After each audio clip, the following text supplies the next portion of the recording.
Hi, everyone. Thank you for joining. I just see there are some attendees just signing on, so maybe we'll just give it one more minute and then we'll get started.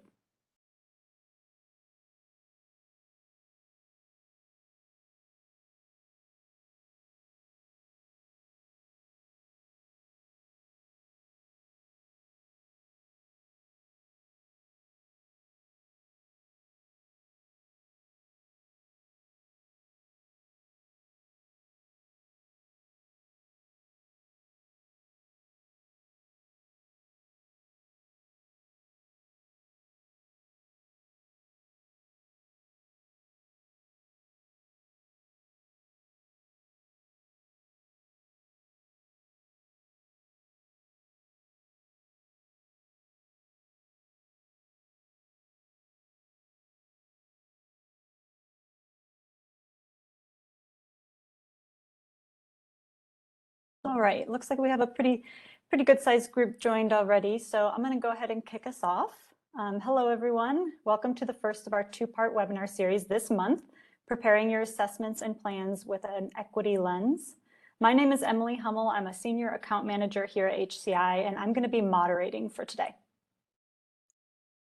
We have a limited amount of time together as usual, so we have a lot of information we really want to share with you all today and we're excited about. So I'm going to just do a few quick housekeeping items. You have all joined this event as an attendee, so you're automatically muted for the duration of the webinar. But if you do have questions as we go throughout, feel free to share those. There is a Q&A box that you'll see in the bottom right-hand corner of your WebEx screen. You can use that Q&A feature to submit any questions during the presentation, and we'll try to answer as many of them either directly to you or bring them up at the end during our Q&A time. There is also the ability to kind of customize the panel on the right-hand side of your screen that you see. So along with the Q&A feature, if you click the three dots down in that right-hand corner, you'll also see a chat box. I would encourage you to pull that up. We're going to be sharing some links to you via that chat box, the first of which we'll be sharing right now. But for questions, again, please use the Q&A box and select all panelists so we can all be sure to get your questions and get them answered. We'll be monitoring the questions as they come in. Again, if we don't get to them, we will contact you afterwards. We're also going to be using Poll Everywhere to do some interactive polling with you during today's webinar. So please go ahead and open the Poll Everywhere link. I am going to share it right now in the chat. And if you open this link, you'll probably be prompted to accept or to click continue to take you to an external website. Just go ahead and click continue, and then it should open up the link to a page that asks you for your name. That's completely optional. You're not required to put in your name, but if you wish to do so, you can do that there. And then it will kind of continue on to the next screen. And when we're ready to poll you, you'll have it open and ready to go. And I just want to make one final note that a recording of today's webinar will be made available. So now I'd like to introduce our speakers for today. As I mentioned before, I'm Emily Hummel, and I have the privilege of introducing both of our presenters, the first of which is Ashley Wendt. She's a public health consultant with HCI. Ashley brings over 15 years of public health experience to the Conduent HCI team, including domestic and international public health work. She earned her Master of Public Health degree from Tulane University. Additionally, we have with us Jane Chai. She's our community health content expert here at HCI. And Jane has worked in community health for the past 20 years. Prior to joining our team, Jane worked at the local health department in Orange County, California for 15 years. She was responsible for coordinating community health planning, strategic planning, workforce development, and quality improvement. We're very lucky to have Ashley and Jane with us today. For those of you who aren't familiar with who we are, Healthy Communities Institute, or HCI, has been a leader in the community health field for over 14 years. We've conducted over 250 community health assessments and implementation strategies with partners across the country. We provide strategic direction for our community health initiatives, and we're known for our award-winning customized technology platforms, some of which you'll see today. Along with powerful analytical tools, our platforms provide access to continually updated population health and socioeconomic data. This really helps to tell a community story. HCI employees bring both a combination of advanced public health degrees and real-life experience in community benefit and population health. Now that we've introduced ourselves and who we are, we're going to be turning off our videos in order to maximize the audio quality for the duration of this webinar.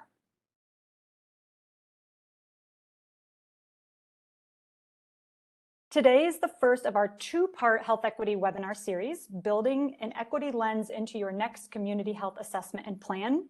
So for today, we're going to be focusing on ensuring that your assessments and plans are set up with a foundation for equity. For part 2 of the series, we're going to be discussing how to effectively tell your community's stories and track your plans around equity.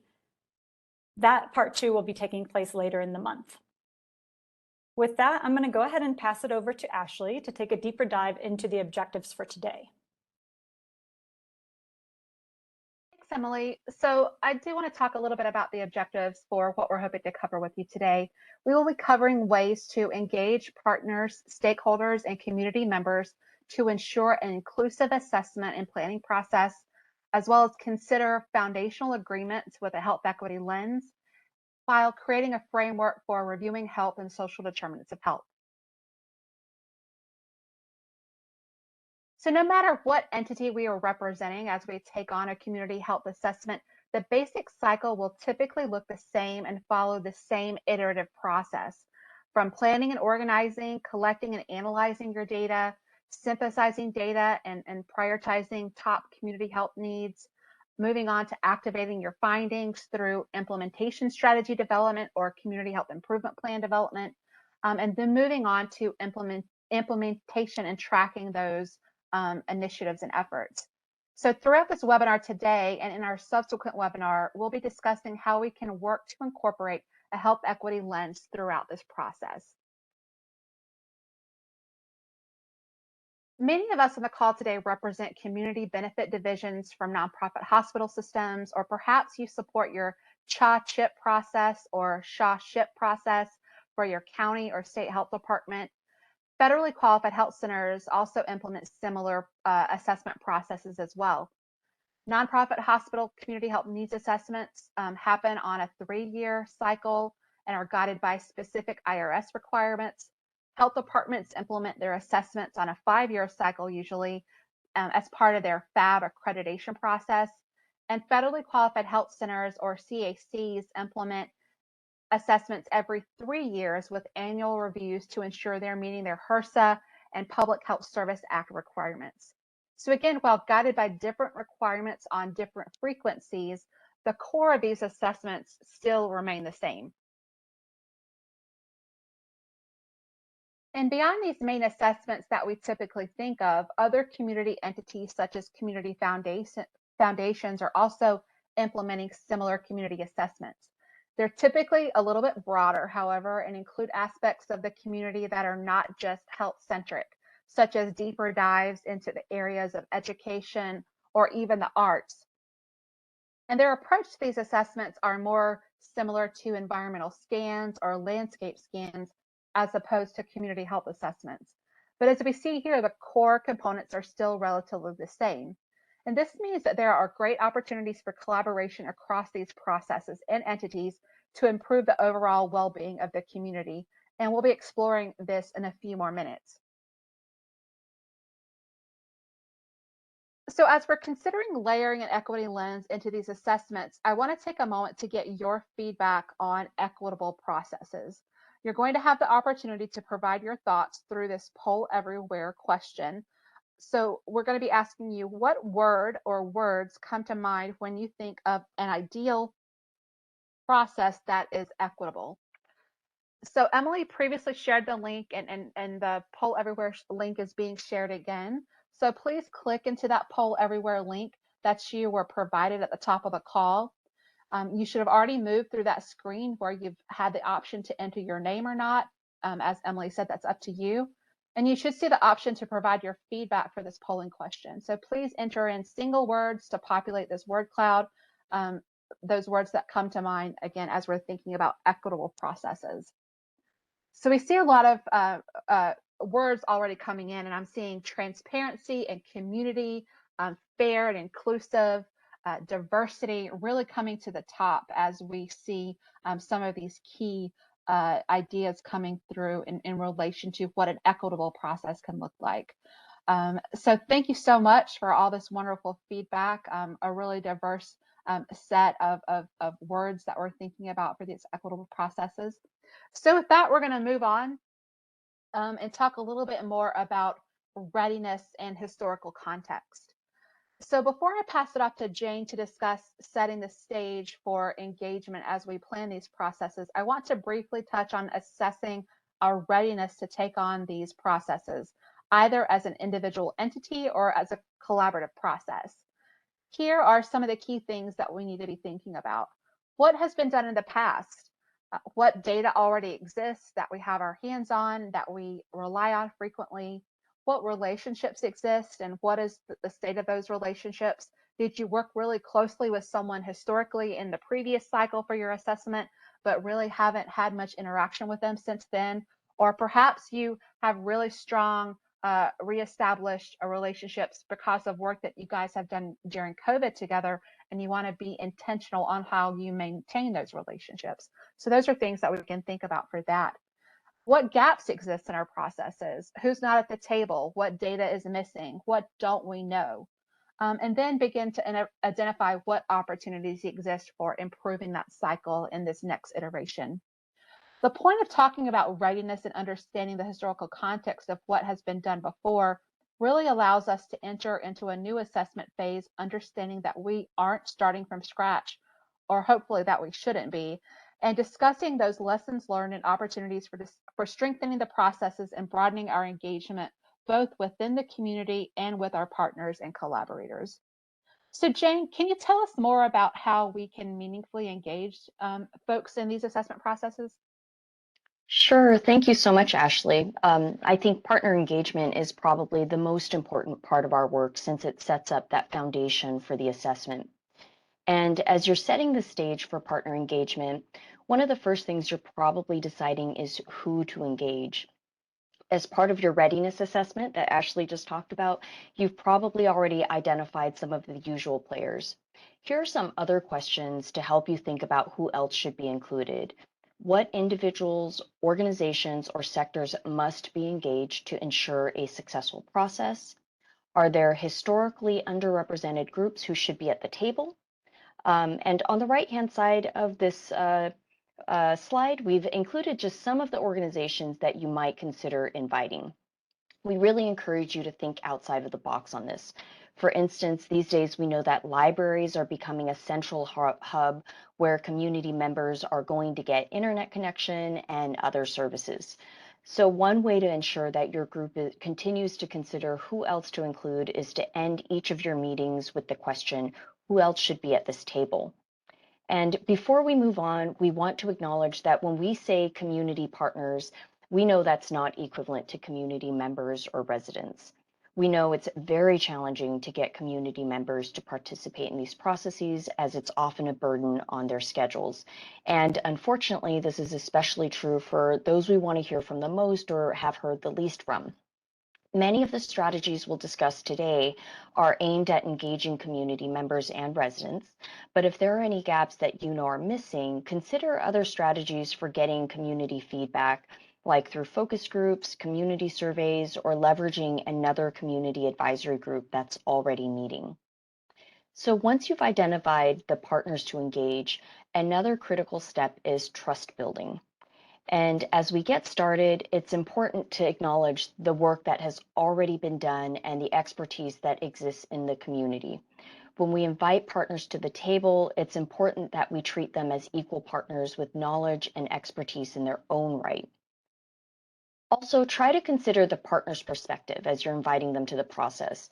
We know that we want to have an inclusive process that involves a broad range of partners, but what will they be getting out of it? How will their mission be uplifted with the process and what you're trying to accomplish?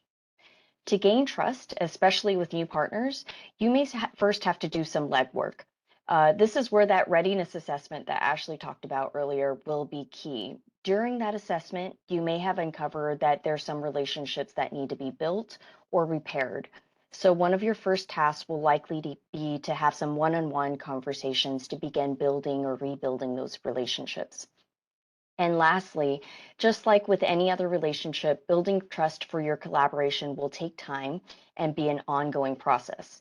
But also, just like any other relationship, every step that you make together will help you build trust over the long term. Some of the most important steps for equitable partner engagement is how we handle the logistics of meetings. First is location.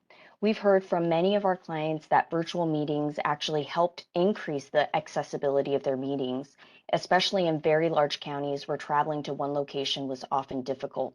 So continuing with virtual or having hybrid meetings is a great way to ensure more equitable access to your meetings. But we know some meetings are more productive to have in person, and many of our clients are starting to do those again as well. If you are having in-person meetings, consider co-hosting this with one of your partners at a site that's accessible to those you're trying to reach. And if the partner normally charges for use of their room, consider dedicating a budget for room rentals rather than assuming it will be in kind. Part of building equity into our process is making sure that we're adequately compensating for the resources that we're using. In addition to co-hosting the meeting, we recommend setting up a shared leadership structure if possible. If you have a steering committee or a leadership committee, you might codify that a co-chair would be a member of the community or determine dedicated seats or a proportion of the seats for the sectors or communities that you want to make sure are represented. While this won't guarantee that the seats get filled, it will help keep you accountable as you are recruiting and engaging partners. Language is another important factor, both for written materials and during the meeting. If we want this to be an equitable process, we need to make sure that everyone can equally participate. That could mean providing translation services if possible, and also making sure that materials are written or said plainly so everyone can understand what's being discussed. As part of that, avoid jargon and acronyms that others might not understand. And finally, setting up ground rules or rules of engagement for your meetings can help establish a common way for you to engage with each other that's both respectful and productive. There are some great examples, especially from local HIV planning councils who've been engaging in shared leadership for decades. So I'd really encourage you to look those up if you get a chance. Next, let's now talk about some additional steps you can take to make sure there's a level playing field for productive conversations. If you're inviting new partners, especially community members, some may feel uncomfortable sharing their thoughts at the meeting because there are a lot of new concepts or data they aren't familiar with. Something you can do is offer tutorials or office hours before or outside of the meeting time for participants to ask questions about the materials or the process. This way they can feel more prepared during the meeting to join discussions. Another strategy is assigning a mentor or pairing new partners with someone on staff or already in your partnership so that questions can be asked one-on-one during or between meetings. You might even add time for discussions between two people or small groups as part of your meeting agenda. I've seen this create a foundation for stronger collaborations overall because people are also building personal connections. And finally, as a facilitator, pay attention if you're still hearing the same voices, even with new partners at the table. If possible, gently ask if there are new or different perspectives that haven't been heard. So those are some of the tools and strategies that we've seen work well for collaboratives. We'd love to hear from you about what has worked well for you in engaging new partners as we transition into talking about establishing a framework for equity. So again, I think we'll put the poll everywhere link in chat. Please enter your responses in poll everywhere for what's worked well for you in engaging new partners. I think Emily's already shared the link and you'll see a yellow bar in the poll with responses beneath it. Please use it to like responses that resonate with you, and that'll help us quantify what's resonating with folks on here. So I'm seeing individual asks. Yep, having those one-on-one conversations, absolutely. Some of those were happening in person probably before COVID, but making those phone calls Lots of relationship building, absolutely, definitely agree with that one. Inviting diverse voices to the table, setting short and long-term goals, and orientation to the process. That's a really good suggestion. That's similar to having office hours, but really having an orientation beforehand. That's helpful for both folks who've been a part of the process before and those who are incoming. So that's great. Thank you so much. I'm seeing lots of upvotes as well. Thank you all so much for participating in the poll. I'm going to turn this back over to Ashley to talk about establishing a framework for your assessment and plan. Thanks, Jane. I appreciate that. So now we're going to dive a little bit deeper into some frameworks and approaches that can really guide these processes to incorporate a health equity lens throughout these assessments. So one of the first things we can do to meaningfully engage in these discussions is to establish firm definitions, frameworks, visions, and values that will guide our entities or collaboratives, our collaborative approaches with respect to health equity. Even though we've historically centered social determinants of health and equity in our work here at Healthy Communities Institute, for example, we've gone through a similar process over the past few years to establish these guiding principles for ourselves and for our work. So we're going to be sharing a few examples over the next slides that we reviewed during this process. They're not exhaustive, however, and many of you may have other frameworks that you've used or developed. So first up is looking at different definitions for health equity. One of the first steps we can do is reviewing and adopting a definition of health equity that works for you and your partners and your community. And here are a few examples from some recognizable organizations such as the World Health Organization, CDC's Healthy People 2020 process, as well as the Robert Wood Johnson Foundation. And each of these are speaking to health and health equity, but in slightly different ways. So it's really up to you to define what speaks to you and your work. So over the next few slides, we will walk through and review various existing visualizations, models, and frameworks that can be useful as we think about incorporating a health equity lens to our work. I know we've all seen these different versions of equity visualizations. They've evolved over time as our conversations around health, access, and equity have evolved to incorporate considerations for more complex systemic challenges such as institutional racism. I personally used the Robert Wood Johnson Foundation bicycle visually most recently, though I did really enjoy the equality, equity, and justice visual with the fruit trees and ladders that was floating around earlier during the COVID-19 pandemic, because it further incorporated justice-oriented solutions to address root causes.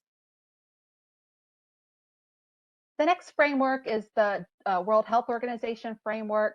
This focuses on structural and social determinants of health, including socioeconomic and political context, as well as socioeconomic position. Intermediary determinants of health are also included, such as living and working conditions, the broader health system, and how all of these come together to impact equity, health, and well-being. The Bay Area Regional Health and Equities Initiative, or BARHI Health Equity Framework, is the next one that we're presenting. This is one Healthy Communities Institute ended up adopting as our inspiration, and which we modified to fit our work. This model is presented through an upstream, downstream model with upstream inequities that can create unequal living conditions and how they impact downstream outcomes. The next framework is from the National Academy of Sciences, Engineering, and Medicine framework for community solutions to promote health equity. And this is an adaptation of both the Robert Wood Johnson Foundation Culture of Health Action Framework, as well as the Prevention Institute's System Framework to achieve an equitable culture of health. And finally, this is the CDC Healthy People 2030 Social Determinants of Health graphic. And through this graphic, it argues that promoting healthy choices alone will not eliminate disparities, and that public health organizations and partners really have to work together across sectors to take action in order to improve conditions in people's environments. So here at HCI, this is our internal process of working through the this above process and our finalized, agreed upon approach for our work in relation to equity.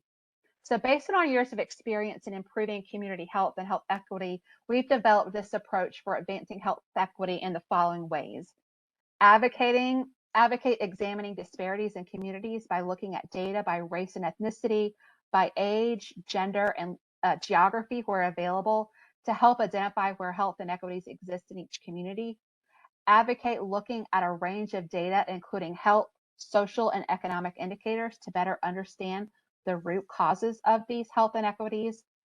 Recognizing that health equity is best achieved through community work that includes multi-sector collaborations and involves representation from communities that are most impacted by health disparities. And we work with our clients and their teams towards strategies to include key collaborators in this strategy development. And finally, working to integrate clinical data with available population and community data so that we can create a more holistic picture of patient and community health. So now we're going to switch out to a different screen and take a look at some of our client community data platform sites, in particular for Clackamas County, Oregon, and Milwaukee. So the first one here is Clackamas County, Oregon, and this is their community health improvement plan guiding principles within their blueprint for a healthy Clackamas County. And it really has 4 tenets: to be grounded in health equity, that they will look at health across the lifespan, that there will be trauma-informed approaches in their work, and that they will also include climate-conscious strategies. So we're going to click through here from the bottom and dig a little bit more into this opportunity of grounded in health equity. So here we're looking at some key terms that they've highlighted for their process in relation to grounding their work in health equity, and how they want to work to identify barriers in the community, to understand those barriers, and then work together to eliminate those barriers. And the next one we're going to click out to is the Milwaukee Health Compass Milwaukee site. And so you see here that they have centered racial and health equity here in the beginning of this page of their community data platform. We see the visual here from the Robert Wood Johnson Foundation. So they have a racial and health equity focus in their work, leveraging language and context from the Robert Wood Johnson Foundation, University of Wisconsin Public Health Institute, and the American Public Health Association. And in the middle here, we see key definitions that they have built in for their process, including definitions for health disparities, health equity, and racism. So we've already talked a lot about readiness, engagement, and establishing guiding definitions and frameworks for our work. So now we're going to shift our conversation back to Jane to discuss a little bit more about data and equity within these processes. So Jane? Yeah, thank you so much, Ashley. Ashley just showed some great examples of how groups have set up foundational agreements for their assessment process. So let's continue that conversation about how the framework informs our data review. When you're conducting a community health assessment, these are the type of data questions we typically ask. Are we doing better or worse than the state or the US? Are we meeting state or national benchmarks like Healthy People 2030? Are things generally getting better or worse? And finally, which communities are experiencing disparities? Now, let's dig into that question a bit. When setting up your framework for data review, it's also important that you have data points that answer questions around health disparities and inequities. For example, which communities are being disproportionately impacted by certain conditions? Are things getting worse at a faster rate for certain groups? And what does the data tell us about the distribution of social and economic resources, which help us get to that root causes of health disparities that we've talked about? We're showing an image, so we'll next be showing an image from the Bay Area Health Inequities Initiative, or BARHI, which Ashley shared earlier. And we think this framework gives a really good visual of community level indicators for health and social determinants of health that help us consider those questions we just talked about. Oftentimes, data focuses on those indicators that are more downstream or shown on the right-hand side of the spectrum, such as death or disease rates. But it's also important to have those data points shown in the middle about living conditions such as overcrowded housing or access to parks. And beyond that, data should consider even more upstream indicators such as differences in access to healthcare, unemployment rates, and those around social inequities such as gender pay gap, poverty, or hate crimes. If you're using some of the other frameworks that Ashley discussed, that's obviously totally fine. This is just an example of how you might adapt those frameworks for your data review. At HCI, we do look across the spectrum of indicators as part of our assessment process, as well as any breakouts we can find by gender, race, ethnicity, age group, or neighborhood. And this helps us determine the priorities for the community health needs assessment with an equity lens. This data can come from publicly available sources such as the CDC or American Community Survey and local or state health departments. But you might find, especially for data around disparities that are more granular, that your local community-based organizations or academic institutions also have some rich data that could be used. We caution against doing too much additional data collection until you've asked around about this, so around what's already available, because many under-resourced communities are also over-researched. So as we conduct our assessment, we want to be very careful to make sure we don't add to that burden. And finally, another way to look at data comprehensively is by using indices that can summarize multiple indicators into one composite score to identify areas for action across sectors. HCI currently supports a health equity index, a mental health index, and a food insecurity index for that purpose. Now, going back to the framework, what we like about using this type of framework as well is to look at health and social determinants of health is that as you get further into your planning process, which we'll talk about in part 2 of our webinar series, this framework also helps us consider the types of strategies you can work on to impact health and the root causes of health inequities. And finally, we want to talk, we will be talking a lot more about data during part 2 of our webinar series. An important part of considering the framework with an equity lens is to democratize the data or make it available and accessible to the community. This increases the transparency of your process and builds trust about the process, and of course gives communities ownership of their data. So before we close, we wanted to share some more examples from groups that have taken this approach. And we're going to drag, I think, a new window in here so we can look at some of those live examples. Here's a web page which Ashley started sharing about. This is again from Milwaukee Compass Health, and the page shows their definitions around equity, disparities, and racism, as we've shared before. But as we keep scrolling, we see that they also start to show some of the priorities based on health issues that disproportionately affect communities of color. So these include mental health, violence, drug and alcohol use, and healthcare access. So you can see that showing their definitions around equity at the beginning, as well as the data, helps to tell a more complete story for their assessment. We're going to move on to another example. This is for Hope Rising. This is a site for collaborative in Lake County, California. And I think we are just taking a beat to show that.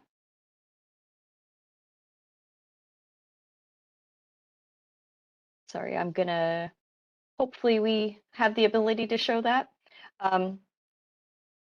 As that's pulling up, Lake County, California, their page, the page that we're going to show, there it is, was for one of their priority areas, which is poverty and unemployment. They provide some background on why this is a key area based on their assessment, then share a root cause analysis of health challenges in the county where we see that poverty is the root cause of so many health challenges. And again, as we scroll down, we see some of the key data points around employment, income, and poverty. Showing these data visualizations really makes it clear why this was a priority area and which groups are most impacted. And finally, hopefully we can get to our last site. This last site is for Greater Green Bay Community Foundation in Wisconsin, which uses their platform to share data from their LIFE, or Leading Indicators for Excellence study, which assesses counties based on 10 sectors. We're showing the page for their community sector, where they first define that strong life in our community means that all people are valued. do not experience discrimination and can participate fully through such opportunities as voting.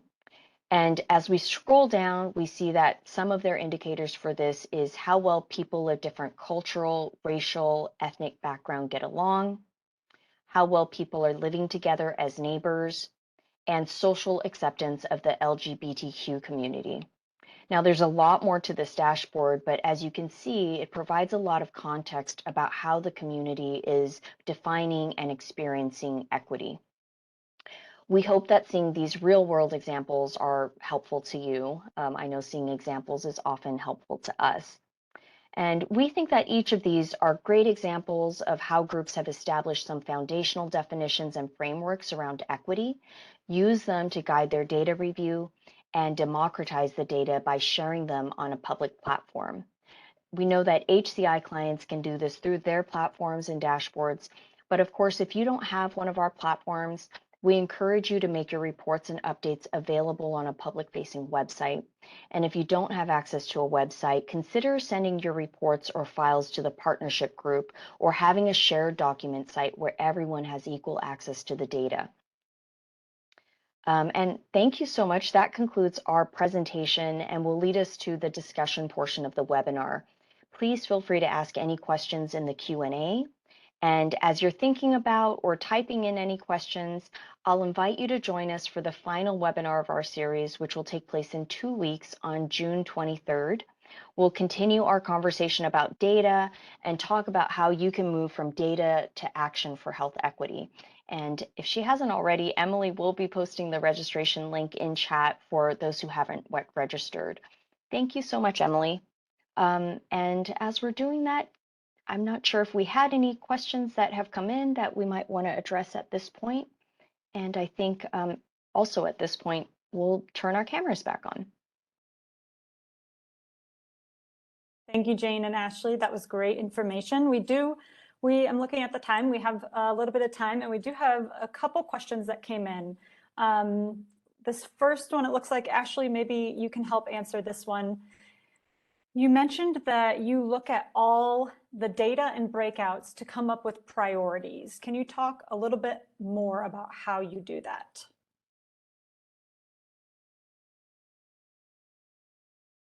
Oh, Ashley, I think you might be on mute. I am. I forgot to unmute myself. Thanks, Emily. So as we're working with our clients, we really encourage them to think about identifying the who, the what, and the where as we're analyzing our data in our assessment processes and beginning to think about how we can, build action in our work plans. And so when we think about where, I think it's good for us to think about how we can geographically look at some of the data that's available to us and indicators.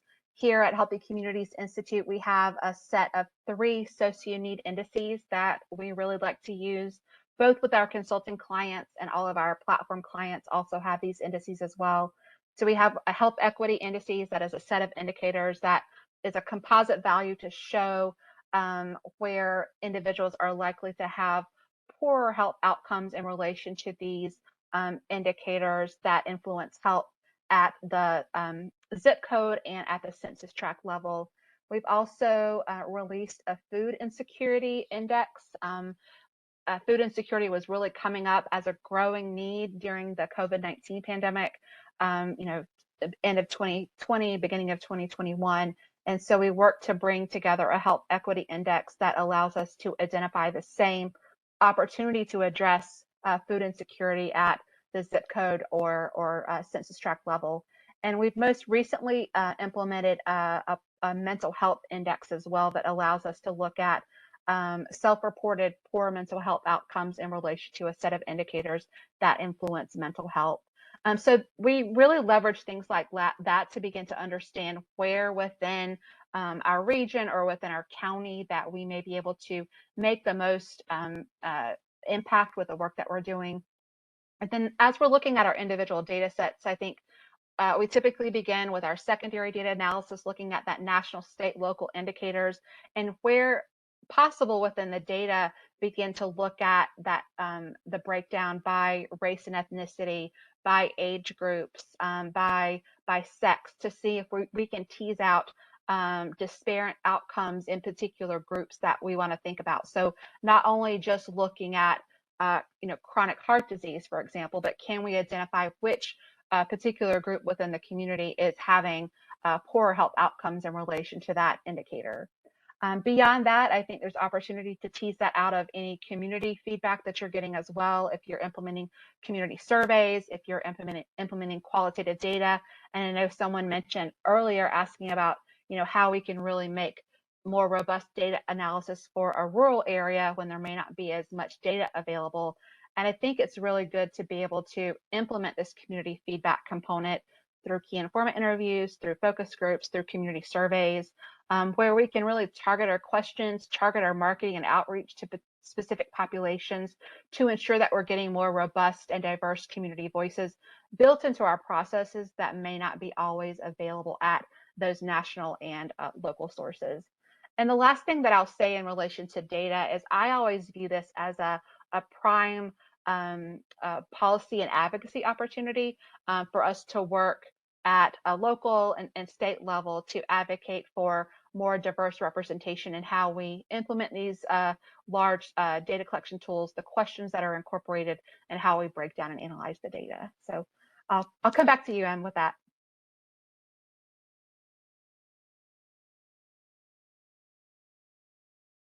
Sorry, I was trying to unmute myself. Thank you, Ashley. It looks like we just have a few minutes left, but maybe one more question, and Jane, I'll throw this one at you. Let's see, would you recommend setting up some type of bylaws or governance at the beginning of your process? Oh, that's a really good question. Yeah, and I think this goes back to that readiness assessment and about historical context and everything that Ashley's talked about. And I'll say, in my experience, and just to clarify, bylaws and governance structure typically are really good for clarifying roles and responsibilities around around membership or voting or like I said, the setup of your steering committee or leadership committee, that kind of thing. So in my experience, I think a lot of groups, especially at the start of as you're getting together, are really interested in action. So getting to work on the assessment and the plan.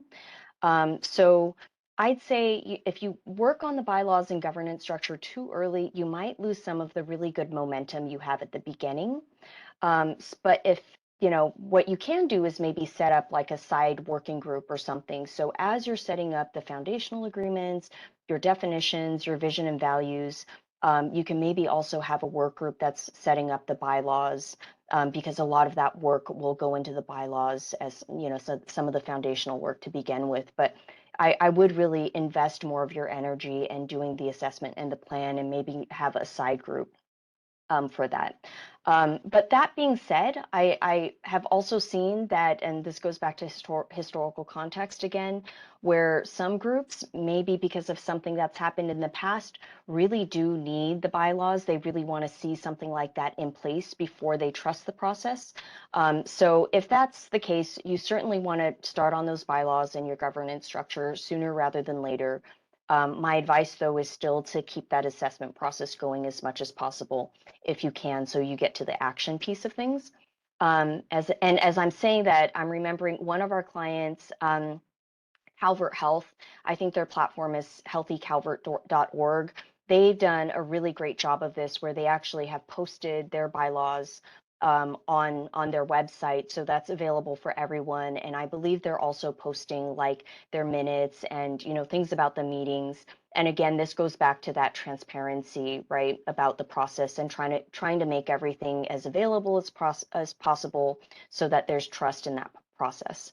So sorry, not a super clear-cut answer, but it's kind of like an it depends answer. But either way, if you just try to keep the process going and make sure to have some clear roles and responsibilities, you're in really good shape. Thank you, Jane. Thank you, Ashley and Jane. And thank you, everyone, for your great questions that have come in over the course of the webinar. It looks like we are just about out of time, so I want to be conscientious of everyone's schedules. The slide that we put back here on the screen, you'll see that our main contact email is there. So if you have any questions, about the webinar or any questions on how we at HCI may be able to support you or your organization, please let us know. For current clients who have joined us today, hello. And please feel free to reach out to your account manager or your project manager with any questions you may have following today's webinar. But we really want to thank everyone who took the time to join us today. A recording of the webinar will be made available. And that concludes part 1. We look forward and hope you all can join us for part 2 of this series on June 23rd. And thank you all again and have a great rest of your day.